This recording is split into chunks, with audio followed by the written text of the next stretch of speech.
కొన్ని రోజులుగా ఈ పేరు మారు మోగిపోతుంది. ఈ పర్వతాలను మైనింగ్ పేరుతో మాయం చేసే కుట్ర జరుగుతోందని ఓ ఉద్యమమే మొదలైంది. సోషల్ మీడియాలో ట్రెండింగ్ మొదలైంది. రోజురోజుకు ఈ అంశం ఉద్రిక్తంగా మారింది. సోషల్ మీడియా నుంచి రోడ్డు మీదకి ఎక్కి నిరసన తెలిపే వరకు వెళ్ళింది వ్యవహారం. దీంతో కేంద్రం వెనక్కి తగ్గింది. ఆరావళి పర్వత శ్రేణుల్లో ఇకపై మైనింగ్కు నో అని చెప్పింది. ఆరావళి పర్వతాలకు దాదాపు 200 కోట్ల సంవత్సరాల చరిత్ర ఉంది. గుజరాత్, రాజస్థాన్, హర్యానా, ఢిల్లీలో దాదాపు 700 కిలోమీటర్ల పొడవునా విస్తరించున్నాయి ఈ పర్వతాలు. సింపుల్గా పర్వతాలు అని చెప్తున్నాం కానీ ప్రకృతి బ్యాలెన్స్గా ఉండాలంటే ఈ పర్వతాలు చాలా అవసరం. రాజస్థాన్లో ఎడారి విస్తరించకుండా ఉండేందుకు, భూగర్భ జలాల రీఛార్జ్ అయ్యేందుకు ఈ పర్వతాలు చాలా అవసరం.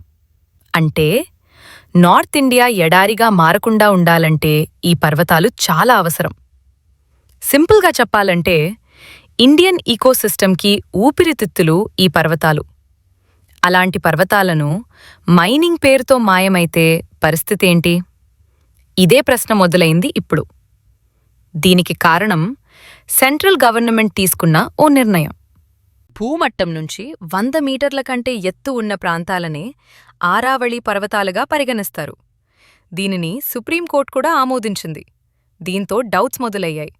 ఎందుకంటే దాదాపు 91% పర్వతాలు 100 మీటర్ల కంటే తక్కువ ఎత్తులోనే ఉన్నాయనే వాదన ఉంది. సో ఈ పర్వతాలకు చట్టపరమైన రక్షణ ఉండదు. మరి ఇక్కడ మైనింగ్ ప్రారంభిస్తే పరిస్థితి ఏంటి? సెంట్రల్ గవర్నమెంట్ మైనింగ్ కోసమే ఇదంతా చేస్తుందనే ఆరోపణలు వచ్చాయి. దీంతో ఉద్యమం మొదలైంది.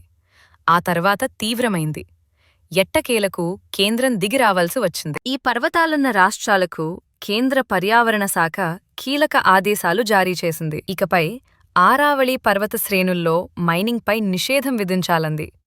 ఇప్పటికే కొనసాగుతున్న వాటిని కూడా మరోసారి పర్యవేక్షించాలంది. ప్రకృతి సమతుల్యం దెబ్బతినకుండా చర్యలు తీసుకోవాలంది. కఠినమైన ఆంక్షలు విధించాలంది. సో ఆరావళి పర్వతాలు ఇక అధికారికంగా సేఫ్ అనే చెప్పాలి. నిజానికి ఆరావళి పర్వత ప్రాంతాల్లో 0.19% మాత్రమే మైనింగ్ అనుమతి ఉంటుంది.